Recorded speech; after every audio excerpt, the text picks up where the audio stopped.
Catherine, how do you fix Europe? Do you need to stop going further into negative territory when it comes to interest rates? And do you need more structural reforms? And who will push for them? Well, I mean, I think there is, it was pointed out, pros and cons associated with the current monetary policy stance. Central banks do have a dilemma. On the one hand, they can use these tools. They certainly still have them. I would say that there's plenty of space.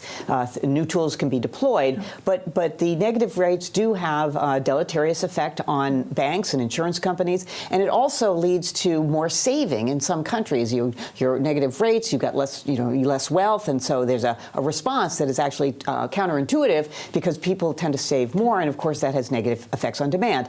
So there are limits to the extent that you can use monetary policy.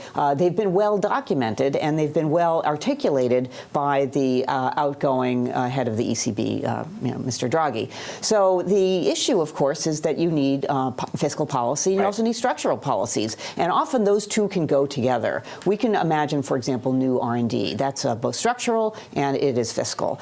We can think about education. We can think about healthcare, different things for different countries that are both structural and fiscal. But will governments do it? And is Madame Lagarde the right person to try and convince them of it? Well, so of course, coming from the IMF, it's a good background to be dealing with some of the fiscal issues. She's had a long career of dealing with economy ministers and with treasuries and with finance ministries, and so she can bring to bear all of her work with those parts of the government in her new role as the head of the ECB. So we all know that fiscal is necessary. We've seen some improvements. I mean, the Netherlands, a current account surplus country, using their space, their fiscal space.